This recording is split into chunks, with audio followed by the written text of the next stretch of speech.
Welcome everybody to 5 Strategies to Maximize Your Energy. We are super excited to have Skipper Singer here today. We had the pleasure of working with Skipper for a number of years as an executive business coach. I myself had the honor of working with her, and it was absolutely fantastic. She's no shrinking violet, so she is going to make you look in the mirror. And but we all got to be open to looking in the mirror, because that's the only way that we can elevate ourselves. So I'm going to turn it over to Skipper. She can tell you a little bit about herself, and then we can get started.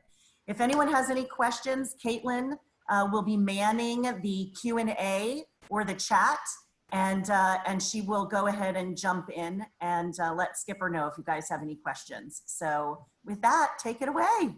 All right. Well, thanks, Chris. And it's a privilege working with Beacon, and I'm excited that we could connect again today.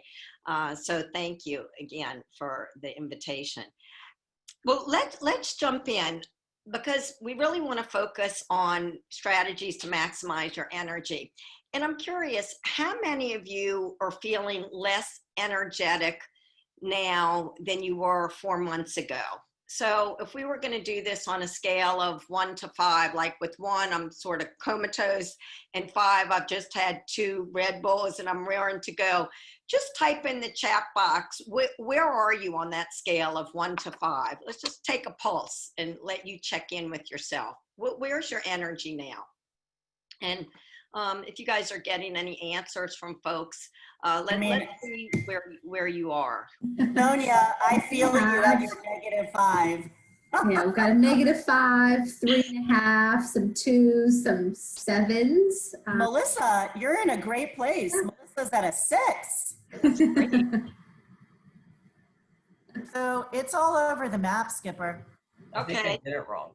Mm-hmm. All right. Well, for those of you who it's, you know, you're raring to go, that's awesome. Perhaps in the Q&A, you can share some of your strategies that have you be in that place.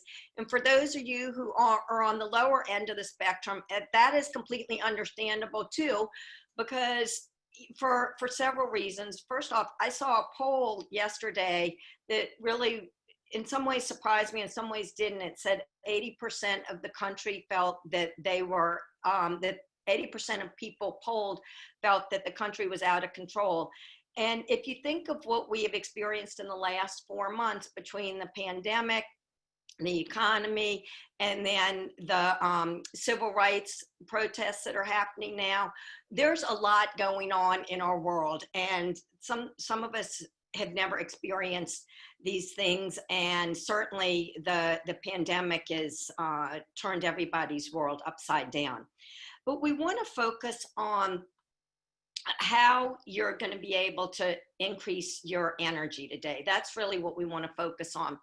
And I want to invite you to, for those of you who might be having a water bottle at your desk or a coffee mug, if you can go ahead and just pick it up and hold it. Okay, and for those of you who can't, just pretend that you are. And, you know, if I were to ask you, how long could you hold this glass up or this mug? How long do you think you could hold it up for? Maybe 2, 3 minutes, 5 minutes, you know, and it probably wouldn't be too heavy if I did that. But, you know, if I came back to you at 5 o'clock today and you were and had asked you to still hold it, you'd probably be pretty exhausted by that point. And one of the things that, you know, is happening for all of us is that a lot of us are holding on to too many things these days. So when I let this go, and you guys can put it down now, when I put it down, you know, as I said, I can hold on to it for a few minutes, but if I'm holding on to it for hours, I'm going to be exhausted. And that's what's happening for a lot of us, is that we need to learn to put some things down. Now, you all know a lot of the strategies for how to, you know, maximize your energy. And we're going to talk about some of those. But what's happening is, you all know, I'm not sharing information that you're not experiencing in the moment. You all are juggling a lot of balls. You know, we all are. Some of us are chefs and some of us are short order cooks these days. Some of us are school teachers. Some of us are going to become camp counselors in a few weeks. Some of us are, you know, we're still trying to hold down our jobs and do a great job at that, in addition to the family roles that we all play. So, you know, we are juggling a lot of things now, and it's hard to keep all of these balls in the air and do it well. Now, one of the strategies, you know, so it's no wonder that we're having an energy crisis, some of us. And for those of you who aren't, I am really eager to hear what are some of the strategies that you're using, because a lot of us know the typical strategies, you know, get more sleep, eat better, you know, exercise, meditate, be mindful. These are all strategies that are pretty common knowledge and that appear on the cover of every magazine cover, you know, year in and year out. I want to share 5 different strategies with you today that you may not be as familiar with. And before we do that, and I know it's just after lunch, and some of you may be, you know, have that after lunch lull, but we're going to do a math problem, and I promise you it's going to be really easy, so you don't have to worry about that.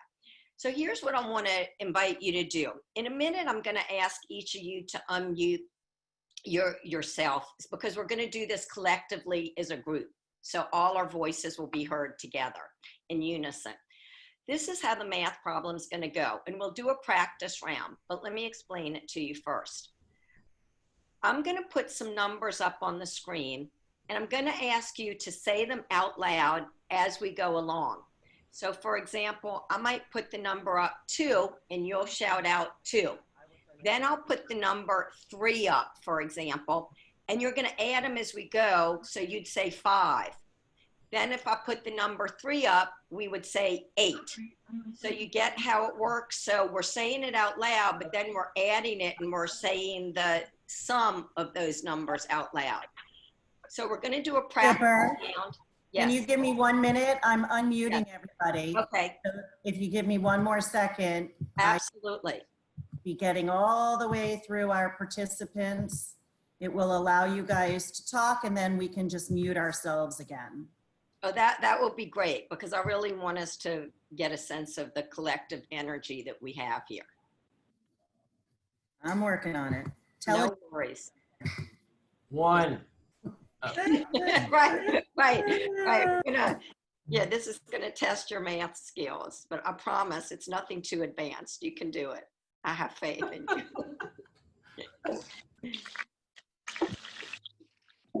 All right, whenever you're ready. Just I'm almost there. Okay, no problem at all.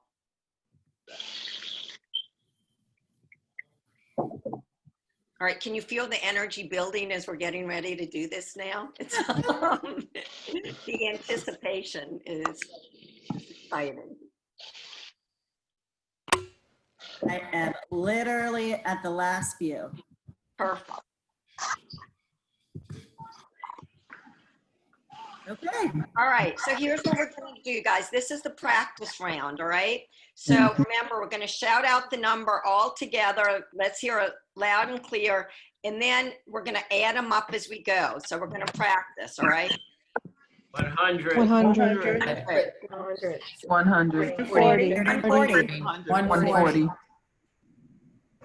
190. Got it, okay? So you guys got what we're doing. That was the practice. I think everybody passed.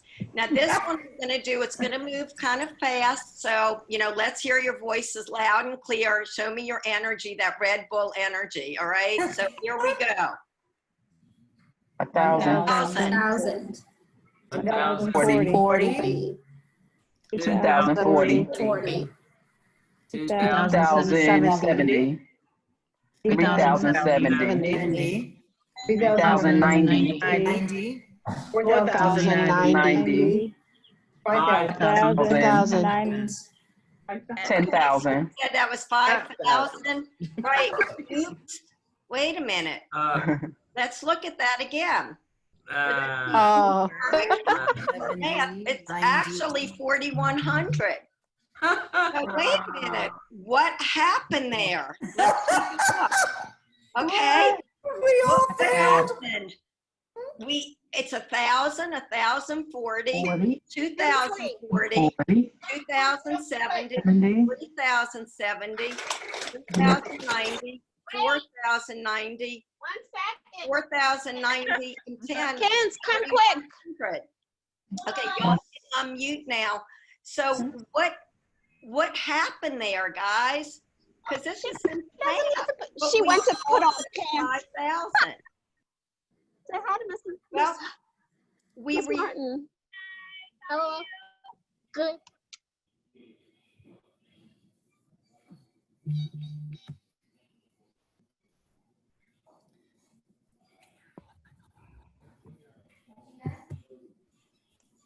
Skipper. Yes, can you hear me? Ah, thank you. Great.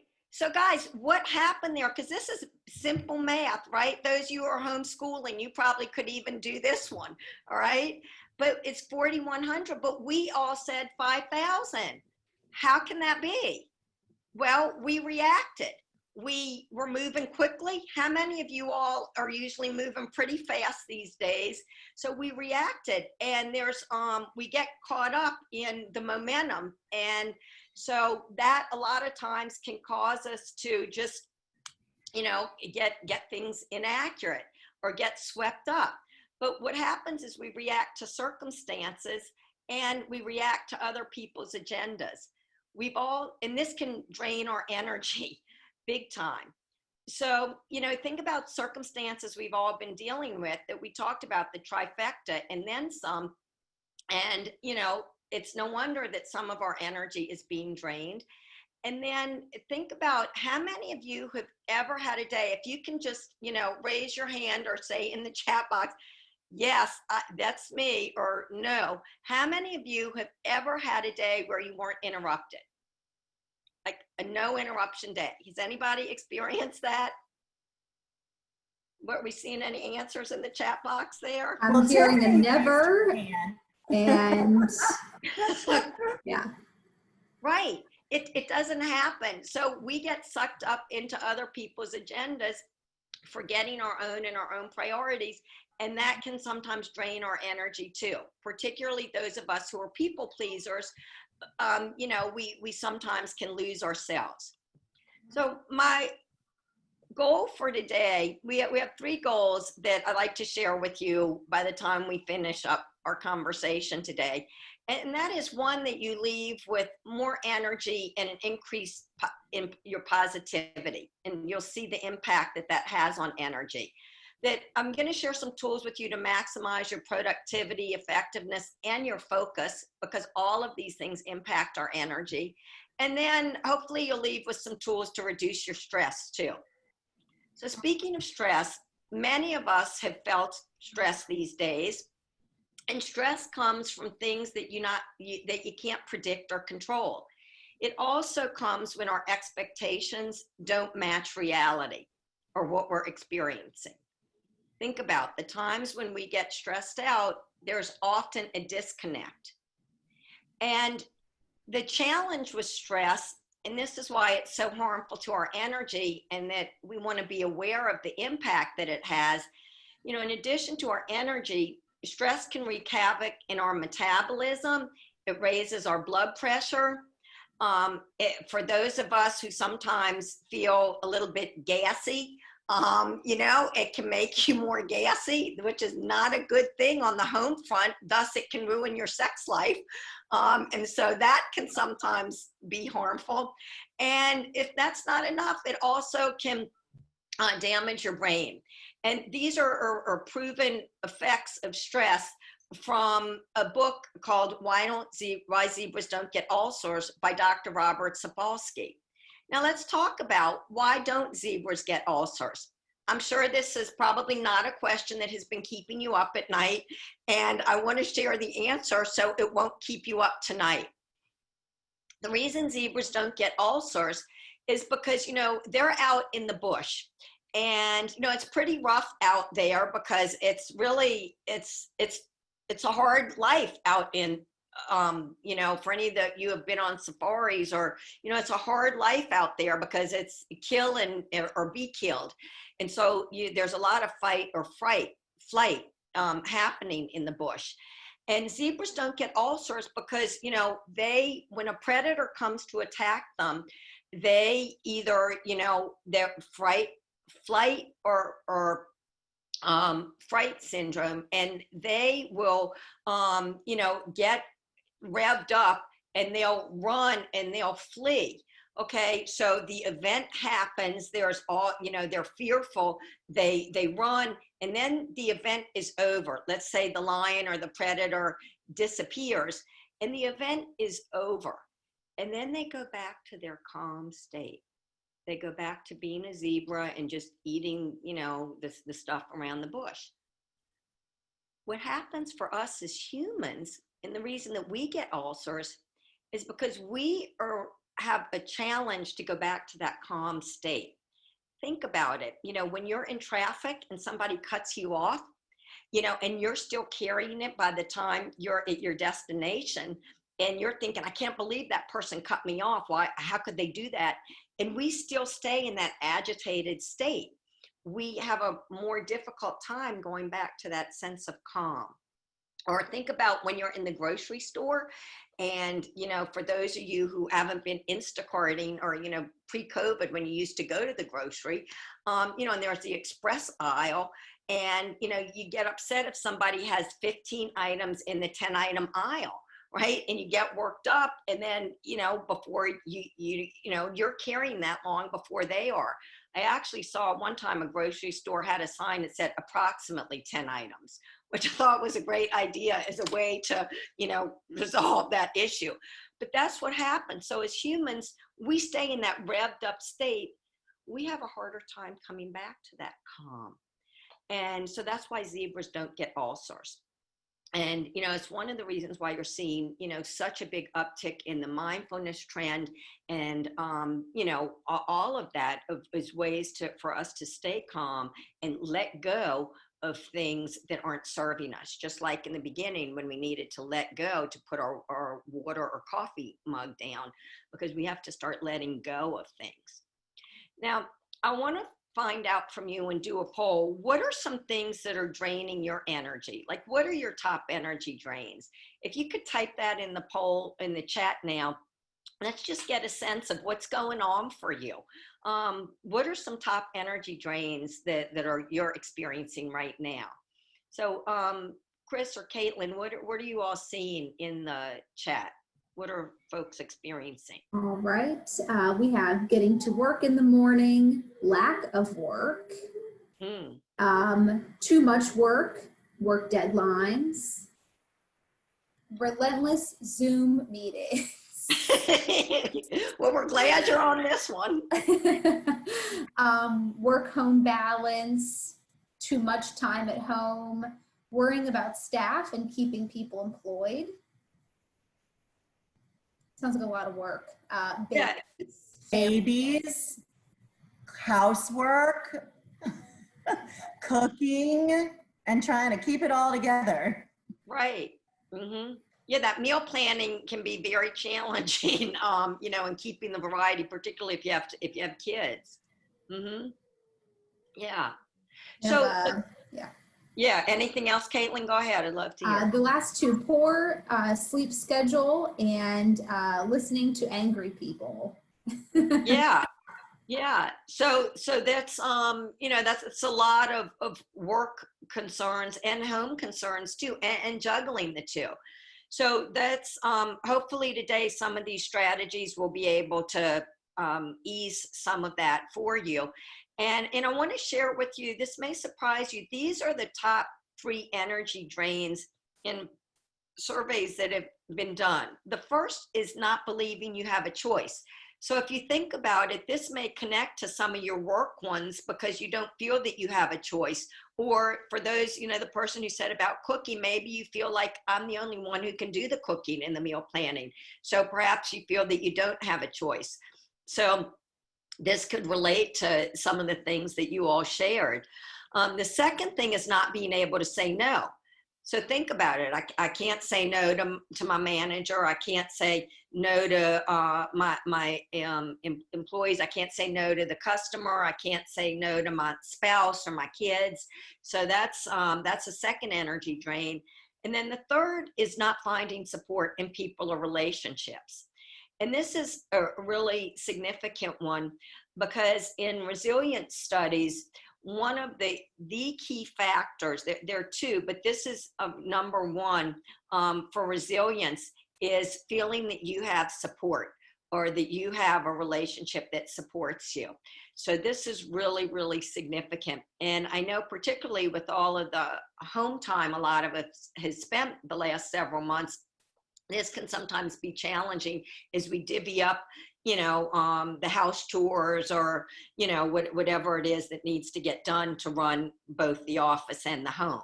So these just, and I invite you to think about how they may be impacting the energy drains that you're experiencing. Now, I want to start with the first strategy. And as we do this, how many of you think that you're great multitaskers? If we could just, chat if you could just type in the chat box, yes, if you think you're a great multitasker, go ahead and type in the chat box. I just want to get a sense of that. What are you guys seeing? It looks like we have about 10 people at least that have said yes, they are great multitaskers. Yeah. All Don't right. we all think we're really good at that? We all do, right? Most of us do, particularly the ladies out there. I know that. But let's put that to the test, okay? So I want to invite you to get a sheet of paper out, and we're going to do an exercise. So here's the exercise. I'm going to ask you to write a sentence out, and then I'm going to ask you to write some numbers out. So here again, I'm going to demo for you what we're going to do. And then when I say go, there's a stopwatch clock in the upper right-hand screen. If you could, after you do the exercise, just look up and see how many seconds did it take you to do this. All right, so I'm going to show you what we're going to do. We're going to write the sentence, I am a great multitasker. So you're going to write that sentence, not yet.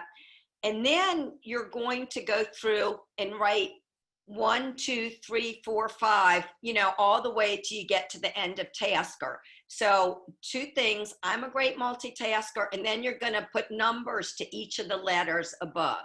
Everybody understand what we're doing? And then when you finish, look up. In a minute, I'm going to start the stopwatch, and then just see how many seconds it took you to do that, and write down the number of seconds. All right. Are we trying to count the number of letters, or we're just seeing how many numbers that fit to the? Oh, we're going to count the number of letters. So like we'll put under, we're going to say, I'm a great multitasker. Then 1 for the I, 2 for the A, 3 for the M. I just didn't take it all the way out.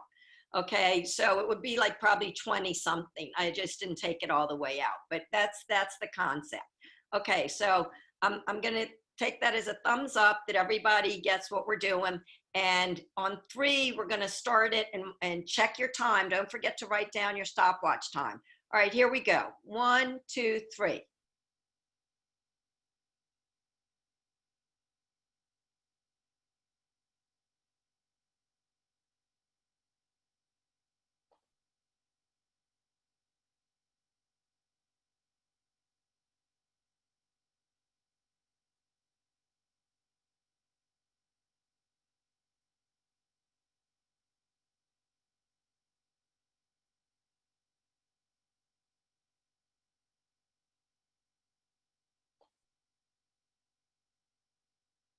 It's going to go to 60. I'm going to assume most people have completed this by now. In my experience, most people, by the time we get to 40, you've completed this. Okay, so let's go ahead, and if you can just keep that number down. And now we're going to do a second exercise that I'm going to invite you to do. This one's going to be a little bit different. So what we're going to do is we're going to, this time, we're going to write down I, and then we're going to write down the number 1, A, 2, M, 3. So we're going to go back and forth. You're going to still write, I am a great multitasker, but this time you're going to go back and forth. So you get what we're doing? And so I want to invite you, when we say 3, start that and then check your numbers on the stopwatch. Okay. So here we go. 1, 2, 3.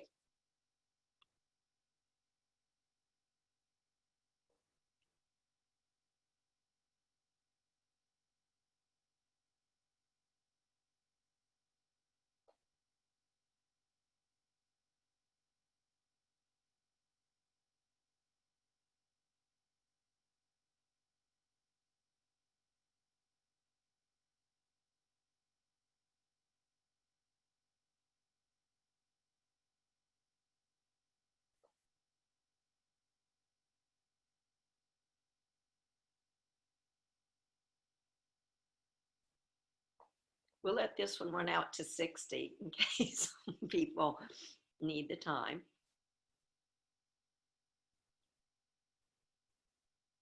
Okay, I think most people are probably done by now. And so what I want to invite you to do is if you could share with us, what did you notice doing this? If you could type that in the chat box, did your numbers go up or down when you did the second exercise? Let us know what happened. Okay, the numbers went up. Yeah, lots of people answering up. Up. Big difference. Up. They went Yeah. up. Right. Did anybody's go down? No. So what do you think? What do you think that's about? If we're such good multitaskers, how come our numbers didn't go down? Right. So the first strategy, because this was more of a multitasking exercise on the second one. So our first strategy is to stop multitasking, start single tasking. Because when we single task, we actually can put all our energy and focus into one task. And we actually are more productive and we're able to focus. And, you know, have you ever had a situation where you're typing on the computer and you're trying to listen to someone else and you ask them, oh, could you repeat that? You know, it actually doesn't save time because it's a waste of time for them to have to repeat it. Or just on the emotional front, you know, when somebody's typing and they're not listening to you, you know what it's like to be on the receiving end of that. Doesn't feel too good. So I want to invite you to stop multitasking. I had a client one time, she worked at a big company and they used to do instant messaging all the time during the day. And they had to stop instant messaging because they found that they were having to repeat too many of the actual meetings that everyone was attending because they were so busy instant messaging during the meeting that they were missing the stuff from the meeting, and it was a lot less productive. So I want to invite you to stop multitasking. It will reduce your frenzy. Do one thing, do it well or not. Like if those you play golf or tennis, whatever, but just do one thing and then, you know, then go to the next thing. It will help your energy level, I promise. All right, so here's the second strategy. Eliminate tolerations. What the heck is a toleration? Chris knows all about this, and anybody who is I cannot wait for you all to hear this, and I can't wait for you to share what mine was. Yeah, okay, so type in, what do you think a toleration is? Let's just get a sense of what y'all think a toleration is. We getting any answers there? I have one. Something you have to put up with. Mm-hmm. That's what there's. Anything you're able to Before you bear. blow. Right. Melissa. Right. So it's something you're able to bear. It's something that you put up with. Exactly. Exactly. So here's the thing, you know, a toleration, that's exactly what it is. It's like a low-grade fever that's always running in the background. It's always there, and it can drain your energy. And the thing is, when we have 1 or 2 tolerations, you know, we all deal with that, even, you know, 5 or 6, depending on the size of them. But what happens is when we start tolerating a lot of things, we drain our energy. So let's take a look at what are some tolerations. What might be a toleration?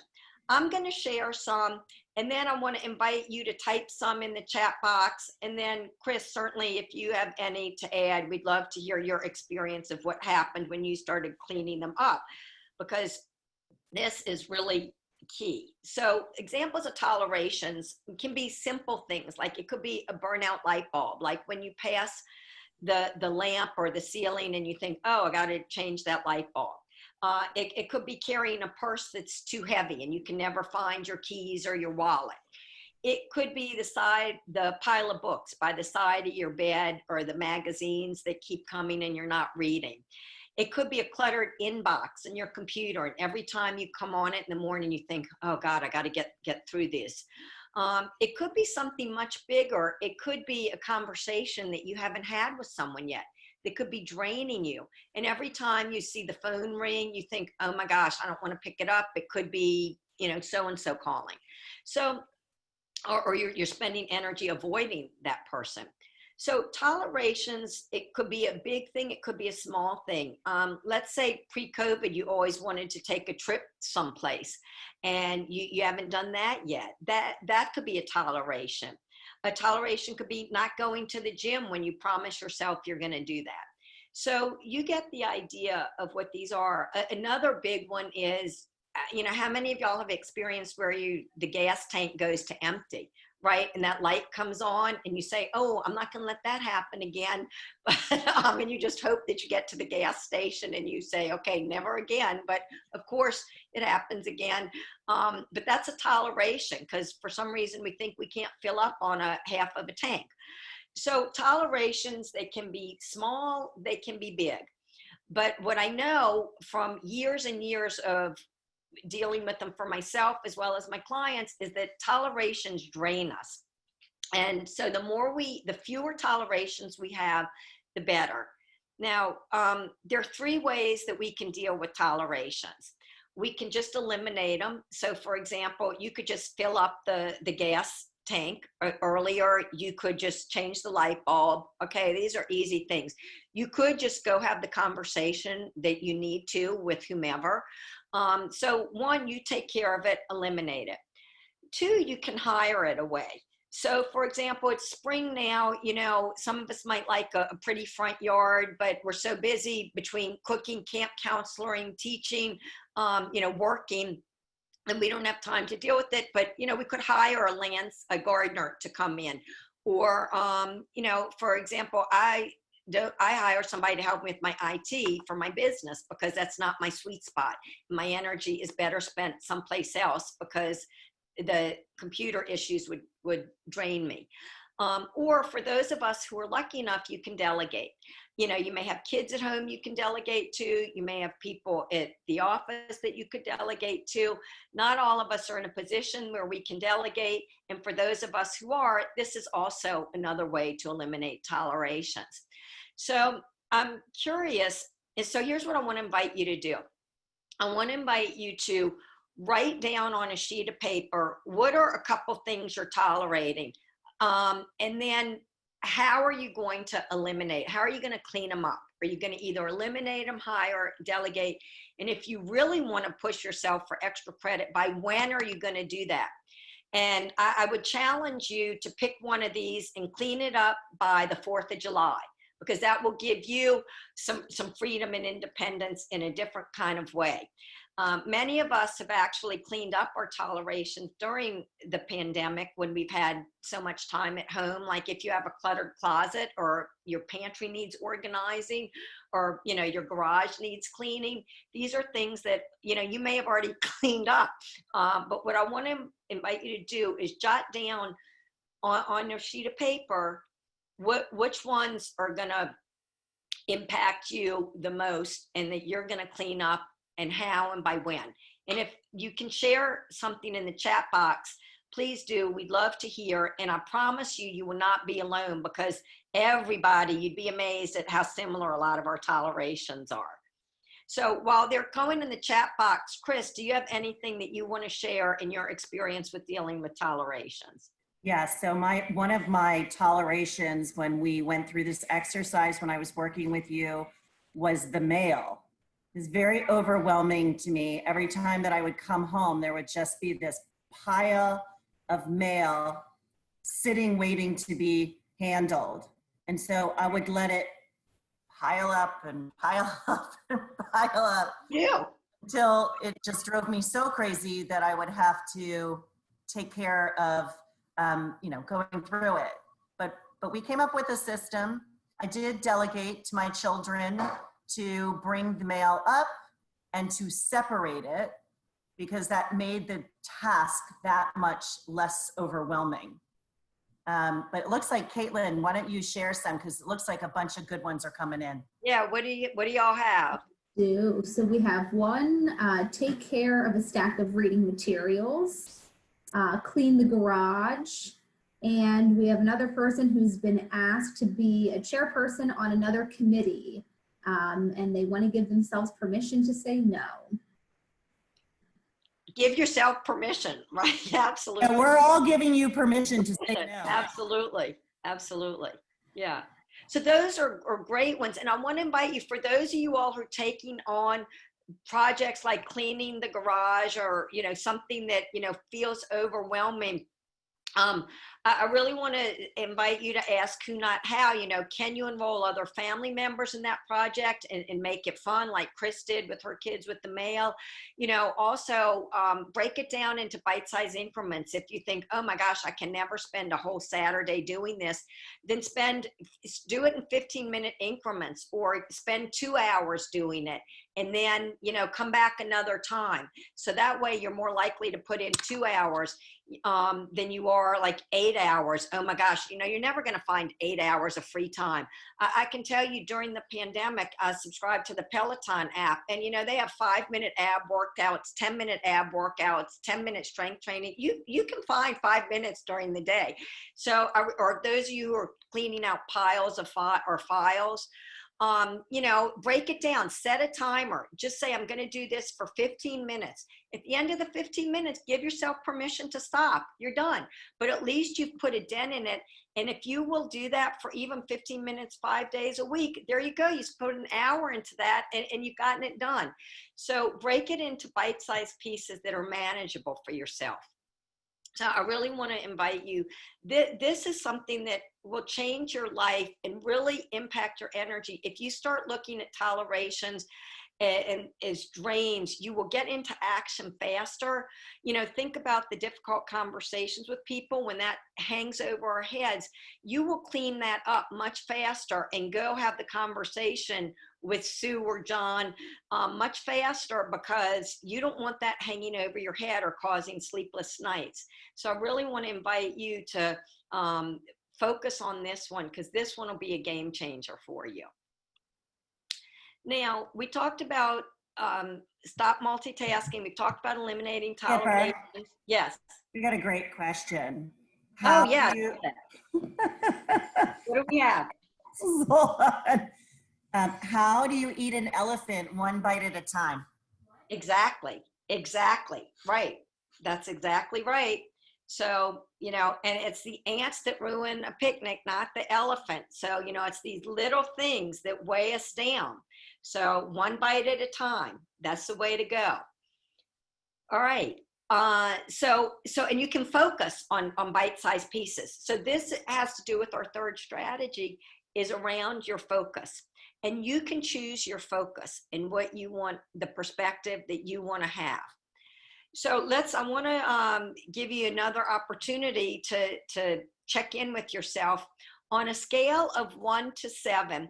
And how happy are you right now? 1 is, I'm not happy. And 7 is, wow, I'm euphoric. So just go ahead and, write down that number for yourself. Okay. So we have that. Great. Now, I want to invite you to think about what you've got going on for tomorrow. What are all the things that are on your to-do list for tomorrow? Now rate your happiness again.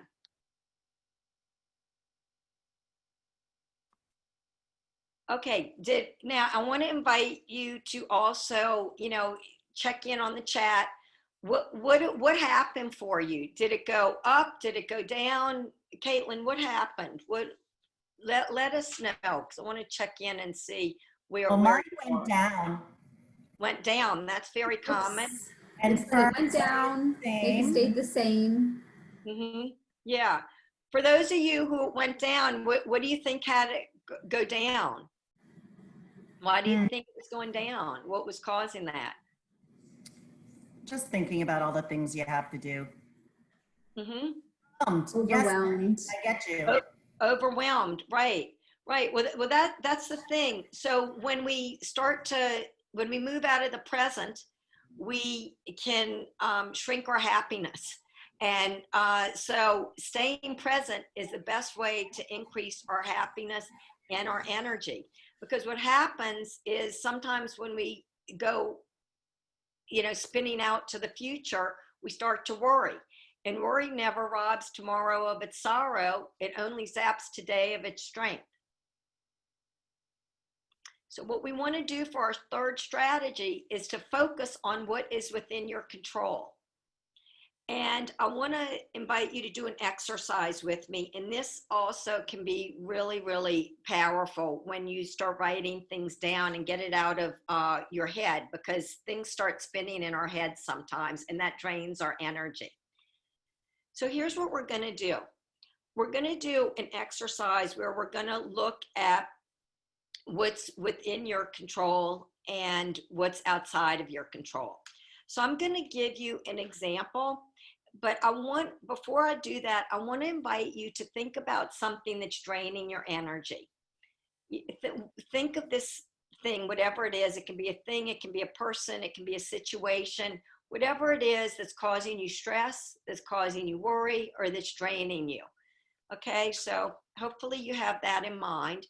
What I want to invite you to do, we're going to use a bullseye for this exercise. So I want to invite you to draw a small circle that you can see. It's like a target, but a circle in the middle, just like you see on the diagram here. And I'm going to use the examples. I think we can all relate to this. Let's just use the example of COVID-19. Okay, so with the virus, the things that are within my control, if that's worry, if the virus is worrying me, the things that are within my control might be my attitude, my ability to social distance. Do I wear a mask? Who do I interact with? What kinds of activities am I doing? So what am I watching on TV? So all these things are within my control. So I want to invite you to take a minute and write down in the center bullseye, based on your situation, what are the things that are within your control for this situation? So go ahead and write those things down now. Take a minute and do that.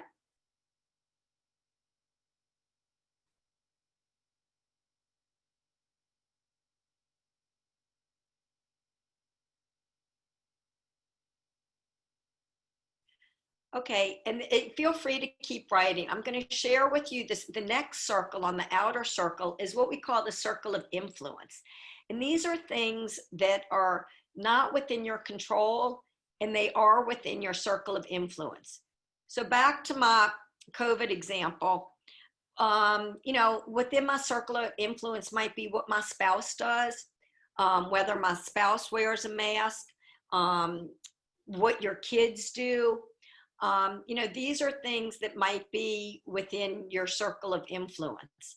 And for those of you politically minded, it might be writing your congressperson. So these are things that are within your circle of influence. So take a minute and jot down, based on your situation, the things that are within your circle of influence.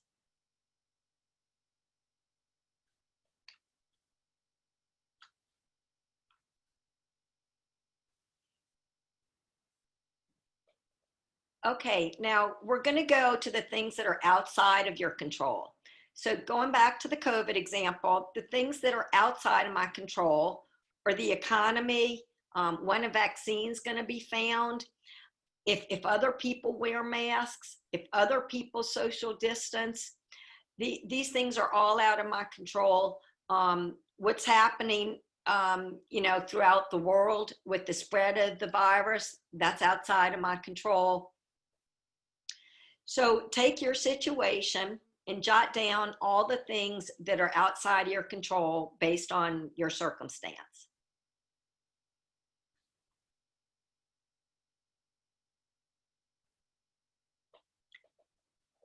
Okay, hopefully you've gotten a chance to prime the pump.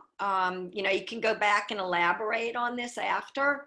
And I want to invite you to write in the chat box, take a look at that diagram and notice, where are you spending most of your energy? What's impacting your energy the most?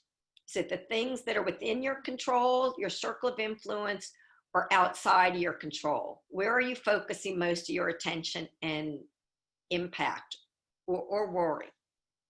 Go ahead and put that in the chat box and let's just get a sense of where you are.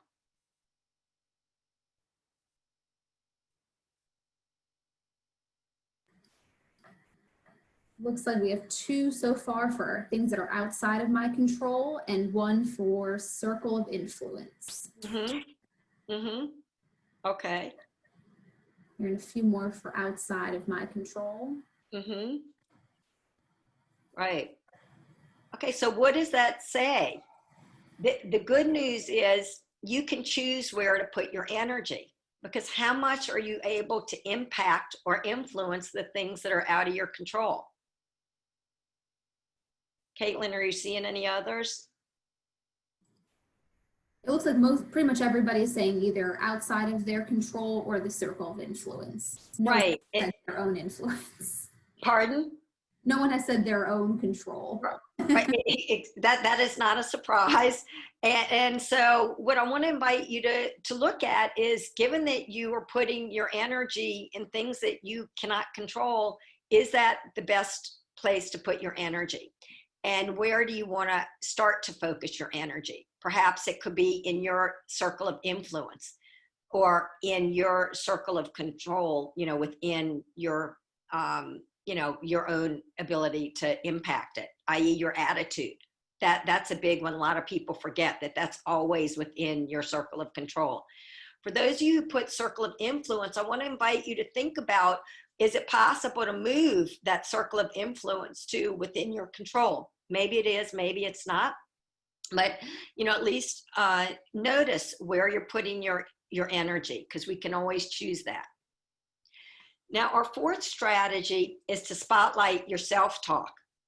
And the reason that we want to do this is because if you don't talk to yourself will talk to you.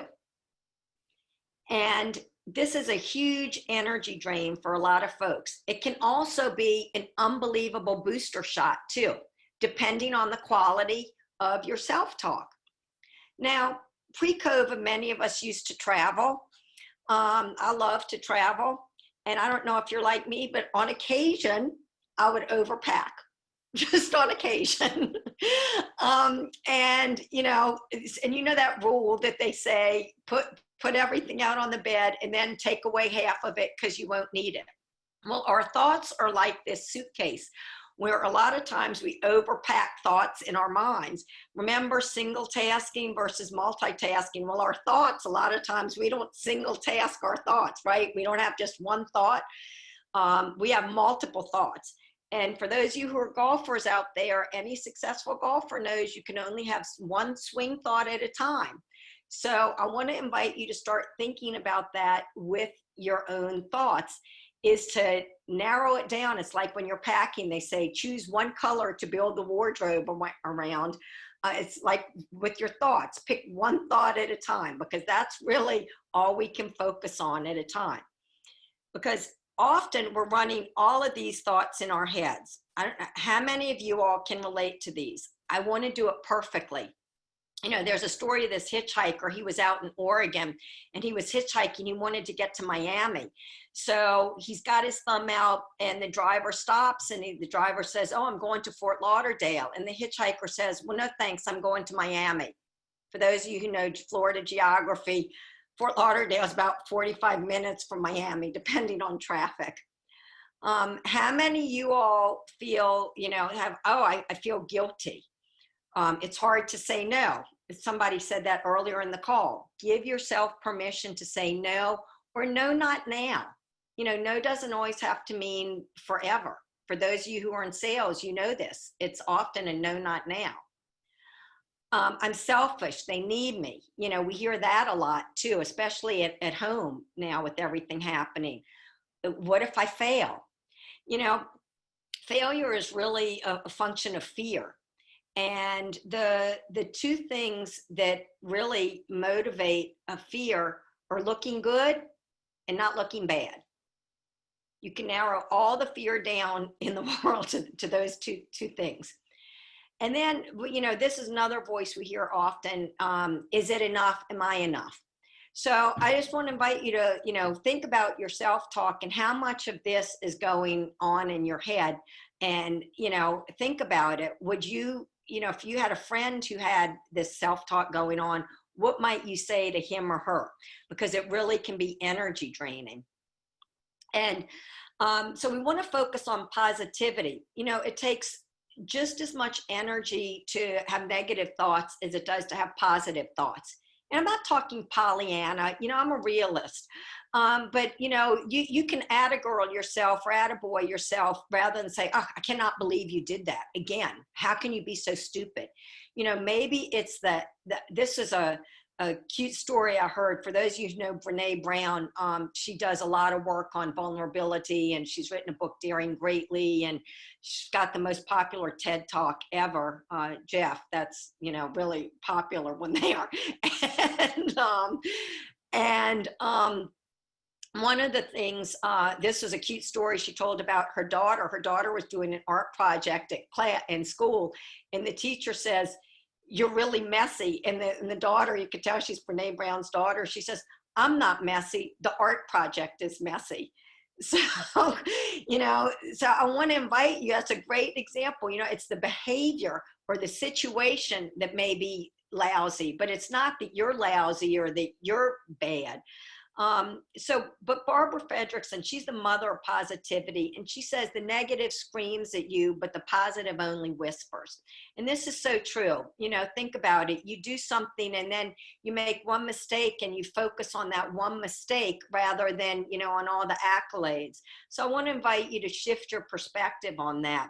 We don't want to, if feedback is great, and it's also good to acknowledge what you're doing that's working. So as you go through life, let it always be your goal to focus on the donut and not on the hole. So think about, how often are you ruminating or rehashing things? We do that a lot, and it's a waste of energy. A lot of us are shooting on ourselves. Oh, I should lose weight. I should go to the gym. I should spend more time with my kids. Well, maybe not now, maybe you're not saying that now. But, on the should, here's the thing. When we're shooting ourselves, that's like drudgery. Oh, I should go to the gym. What if you actually chose to go to the gym? What if you want to go to the gym because you're going to feel more energetic? Or, but when you should do something that has the feel of burden, and we're much less likely to do it if it feels like it's a burden. But when it's choice, we're much more gung-ho. And then second guessing, how many times do we second guess ourselves? That's like, we're just a spinning top doing that. And so I want to invite you to notice that and how it's impacting your energy. Joel Osteen says, the words we speak set the tone for our life. And, here again, we can choose what we say. That's the good news. So Mark Twain says, I've experienced many things in my life. Some of them actually happened. So for those of us who, spend a lot of time worrying, I really, Michael J. Fox says when we do that, we've actually experienced the event twice if it actually happens. Once worrying and then once when it comes to fruition, or it may never come to fruition and you've caused yourself to experience it. Now, the fifth strategy is what I call shrink wrap. And what do I mean by that? So what shrink wrap is we can only wrap our heads around so many things at once. You know, we saw that from the multitasking example, and there are only so many things that we can hold in our head. So the first thing we want to shrink is our to-do list. And I want to invite you to reduce your to-do list. And you're thinking, oh my God, how can you do that? I can promise you from my own experience and from many clients of mine who do this, it's much more impactful. You'll actually get more done.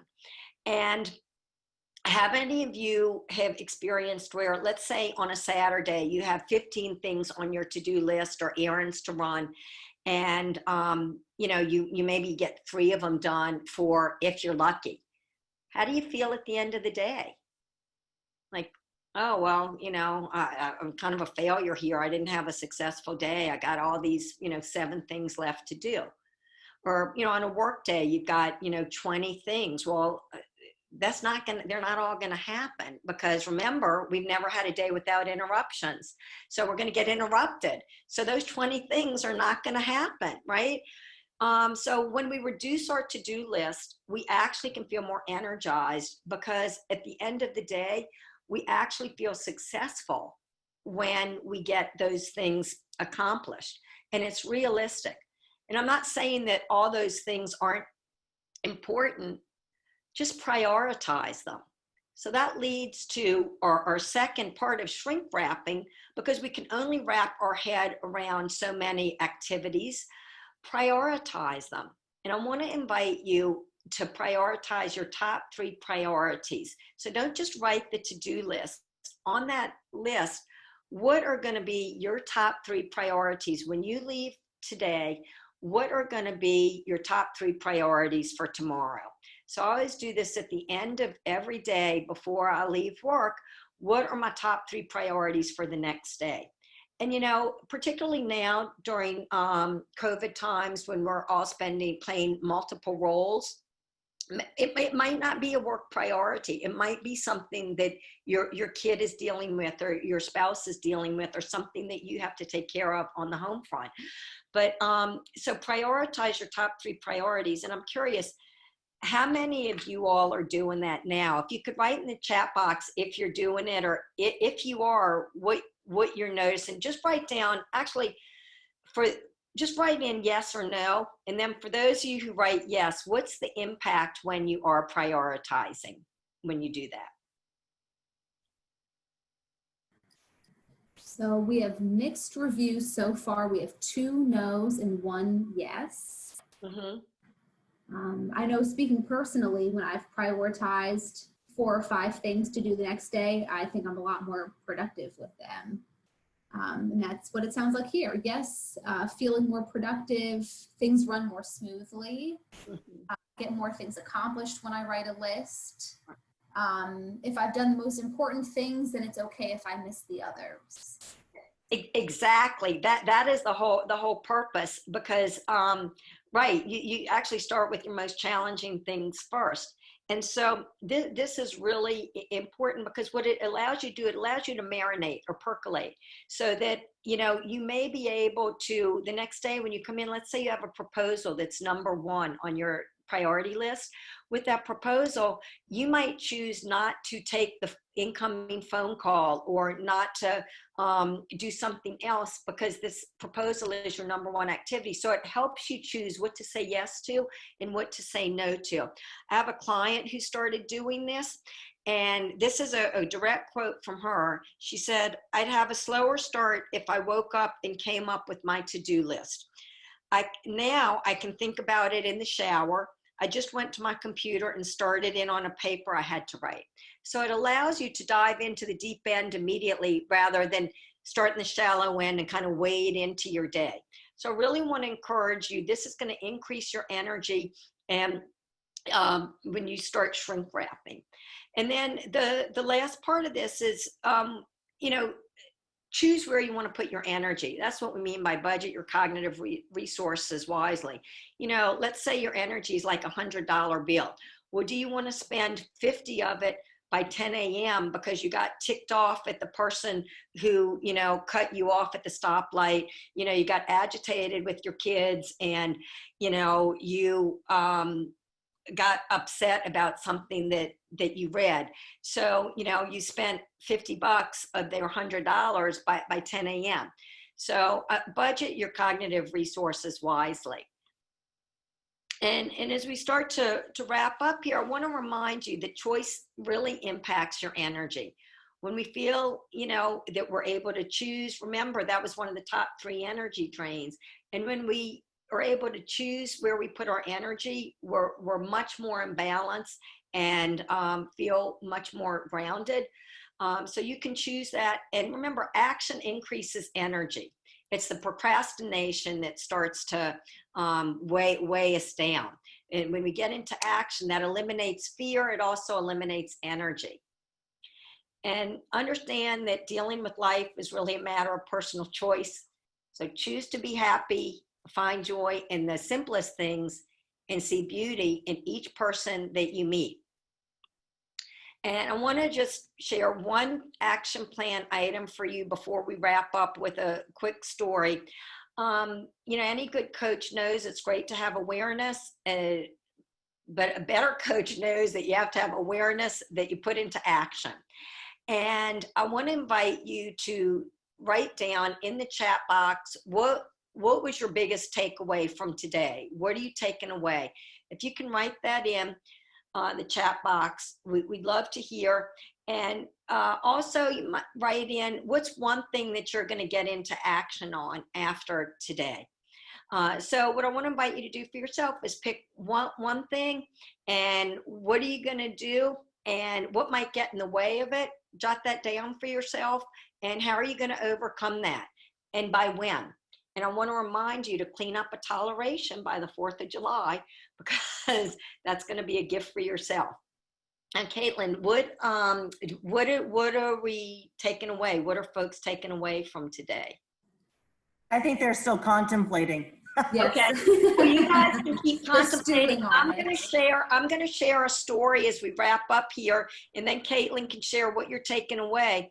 When you look at this is a picture of Olympia in Greece, where they light the Olympic torch. And there's a story of Nicholas hundreds of years ago, when he was asked to carry the flame from Olympia to Athens for the games. And he was so excited, and he felt so privileged. So he's running, and he gets to Athens in 5 days, and he's ecstatic. And the crowd stands around him, and they're all cheering him and applauding him, and it's great. And he's just beaming. And so because of his success, 4 years later, they ask him to do the same thing again, and to light the flame here at Olympia and take it to start the games at Athens. And Nicholas says, you know what, I'm going to do even better this time. I'm going to beat my old record. So Nicholas makes it to Athens. He's running. He makes it to Athens in 4 days. So he's beat his record. And he gets to the town, and people are standing around, but he doesn't hear the applause. And people aren't cheering him. And he's wondering what's going on. And all of a sudden he looks up, and he sees his torch is burnt out.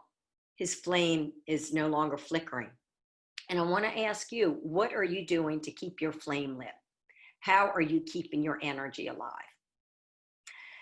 So with that, we want to turn it to Caitlin in a minute. I do want to share with you, I have a one-page quick energy quiz. If you would like to take it for yourself, if you send me just send me your email, or send me a note at my email that you would like to take this one-page energy quiz. I'll be happy to share it with you. And also, if you want a leadership tip booster once a month, I'll share that with you too, to keep your energy going. But Caitlin, I'm curious, what are folks taking away? So remembering that I have a choice in each moment.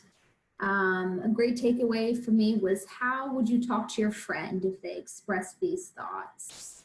And prioritizing what's important in life, not dwelling on what you cannot control.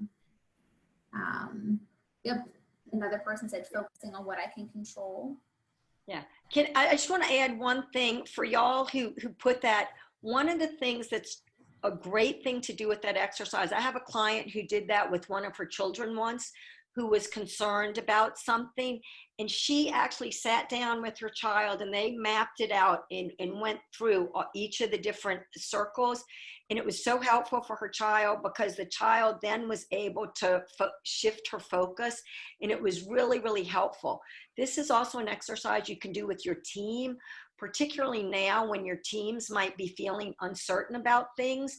So you can actually put this in a diagram and have your team go through and talk about what's within our control, what's within our circle of influence, and what's out of our control. And it's a great way to actually get people to start focusing and take away all of these potential fears that really are out of their control and get people grounded. So it's a great team exercise to do too.